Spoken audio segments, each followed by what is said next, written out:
Pencernaan. Kalau pencernaan, masalah keperawatannya sama kayak di KMB. Nggak ada Apa? kipas ya, Mul? Iya. Kalau tidak diare, apa? Kalau tidak diare, info, polemia. Nah, kalau diare, datanya hanya sampai sini. Ini yang saya beri. Nah, kayak gitu ya. Kalau hipopolemi, apa data mayornya sama kayak dewasa? Apa? Turgor kulitnya jelek. Turgor kulit jelek atau ini? Nah, mata cekung, membran mukosa kering. Sama itu hipopolemi juga. Tapi kalau datanya ini, tunggal ini, maka masalahnya adalah gangguan integritas kulit. Nah, maka jawabannya kalau ditanya tindakan, kalau yang kemerahan pada periana, maka jawabannya pasti arahnya adalah ajarkan cebok yang benar. Dan benar. Oke, lanjut. Kalau masalahnya hipopolemi, kemudian ditanya berapa kebutuhan cairan pada anak. Gitu kan? Ya. Maka yang harus diperhatikan adalah BB bikinnya. Ya. Kalau BB-nya kurang dari sama dengan 10, maka rumusnya BB dikalikan dengan 100. Kalau BB-nya 10 sampai 20, maka rumusnya 1000 ditambah dengan berat badannya dikurang 10 dikalikan 50 baru ditambahkan 1000. Kalau berat badannya lebih dari 20, maka kebutuhannya adalah 1500 ditambah dengan BB-nya dikurang 20 dikali 20. Saya kasih contoh.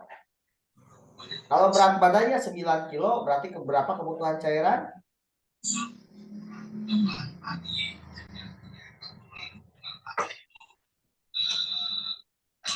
Berat badannya 9 kilo, berapa kebutuhan cairan? 9 kali 100. Jadi 900. Karena berat badannya kurang dari 10. Gitu kan? Tapi kalau berat badannya 10 kilo, sama berapa kebutuhannya? 10 kali 100. Ya, 1000. 1000. Yang sering ditanyakan tuh biasanya berat badan 10, berat badan 20. Kalau berat badan 20 kilo, berapa kebutuhan cairannya? 2 kali 100. Bukan. Bukan. 1000 ditambah berat badannya berapa tadi? 20 ya? 20 ya. Ya. 20. Berat badannya kan 20 dikurang 10. Oh, dibalik ya, Pak-nya. Nah, sami wae lah. Sabra 20 kurang 10, 10-nya dikali 50. 10 kali 50 sabra? 50. 500-nya. 500. Nah, jadi 1500. 500. Jadi kalau berat badannya 20 kilo, kebutuhan cairan adalah 1500. Nah, ini sering jadi pertanyaan. Berat badannya 20 kilo. Tapi kalau berat badannya lebih dari 20 kilo, contoh 25 kilo berat badannya. Berarti 1500 ditambah 25 kurang 20 sama berapa? Berat badannya 25. Nah, di sini saya kasih berat badannya 25. 25 kurang 20? 5-nya. 5 kali 20 100. Berarti kebutuhan cairannya adalah 1600. Paham? Muncul nih. Paham? Iya, insya Allah. Lanjut. Hisprum. Kalau hisprum, masalah keperawatannya adalah biasanya bukan konstipasi ya, gangguan pencernaan. Biasanya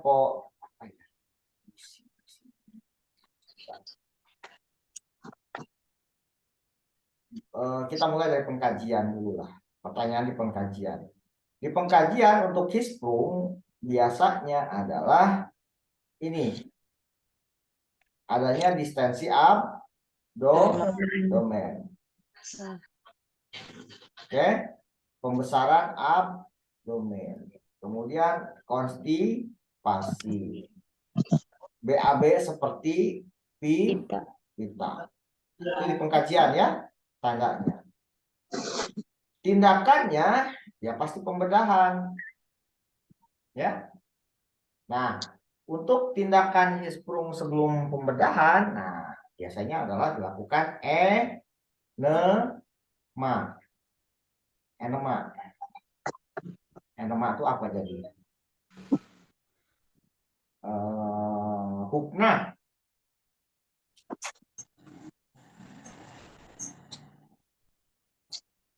Terkait enema, biasa yang dijadikan pertanyaan adalah ketika perawat melakukan enema, si anak merasa kram.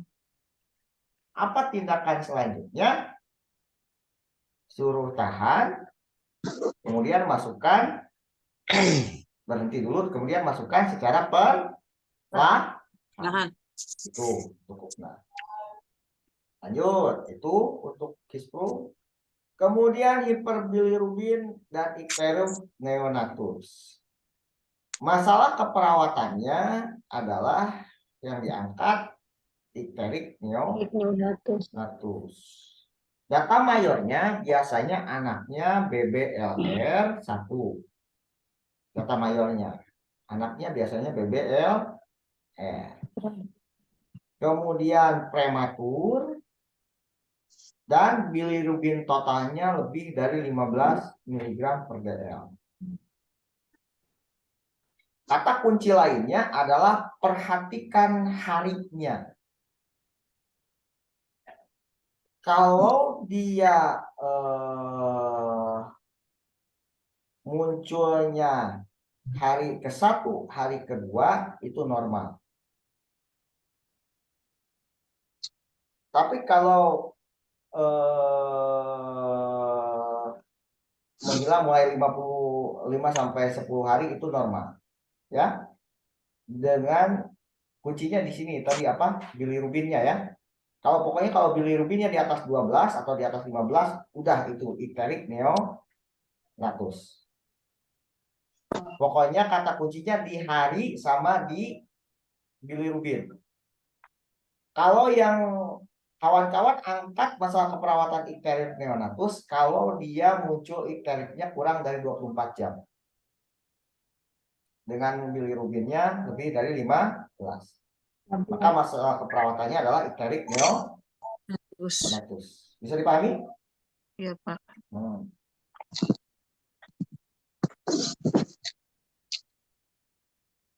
Tandanya kuning, sklera itu biasanya jadi kakinya.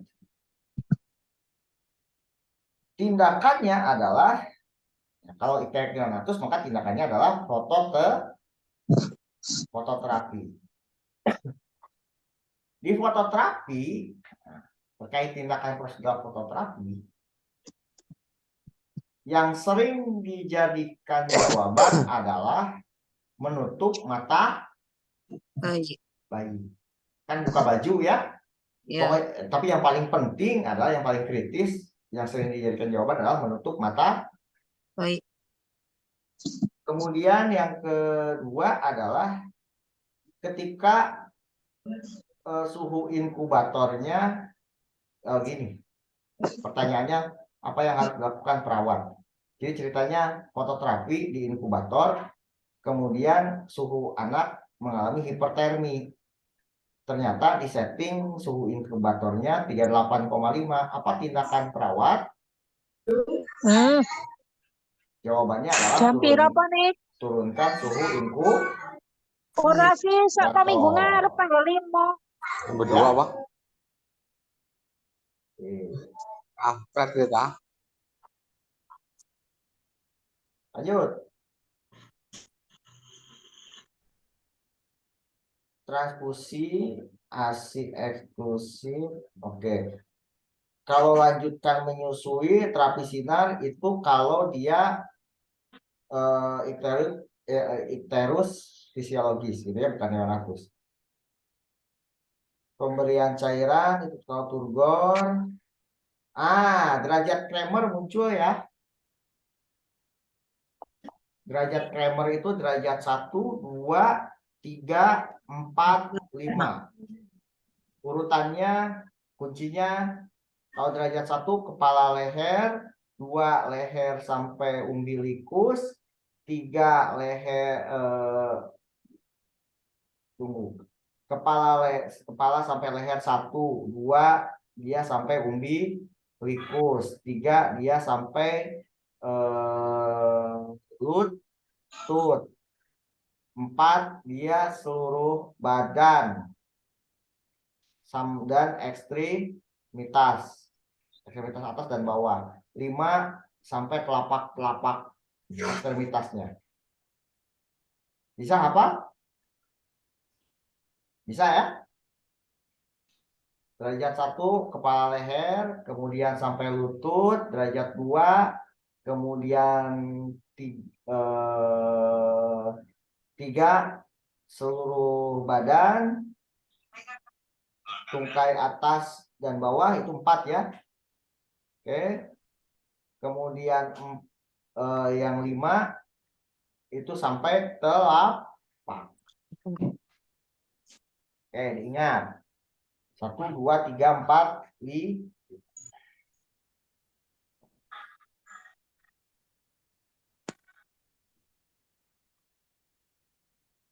Kemudian gizi buruk. Gizi buruk yang perlu diperhatikan data mayorinya adalah berat badan. Kalau kurang dari 70% dari berat badan ideal, gizi buruk. Ya, tandanya kalau di vignette-nya ada ini, pucat, kurus, perut buncit, pudem, maka gizi buruk. Tindakannya adalah kasih nutrisi makro mikro Penkes, kebutuhan nutrisi, ya jauh-jauh, oke aman. Nah, pendekatan proses keperawatan, pengkajian, urutan antropometri, urutan ya ini ya, BB, habis BB TB, habis TB lingkar kepala, habis lingkar kepala lingkar lengan, habis lingkar lengan lingkar dada. Urutannya ya, BB, TB, LK, LL, LD. Jelas? Harus dihafal urutannya. BB, TB, LK, LL, LD. Gitu ya. BB, LK, LL, LD. Nah, jadi kalau ditanya apa tindakan selanjutnya, ya perhatikan aja sudah sampai mana. Gitu, bisa dipahami? Kalau perawat masih ngukur BB, maka tindakan selanjutnya adalah ngukur TB. Kalau BB TB sudah berarti ukur lingkar kepala. lingkar kepala, lingkar perut.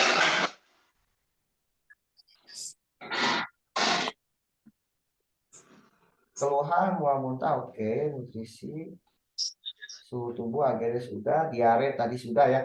Nah, kalau masalah keperawatan sama kayak di KMB untuk ini, diare tadi sudah saya jelaskan ya, kalau dia hanya mencret lebih dari 3 kali, tidak ada tanda dehidrasi. Kalau ada tanda dehidrasi, maka masalah keperawatannya adalah cairan, turgor kulit.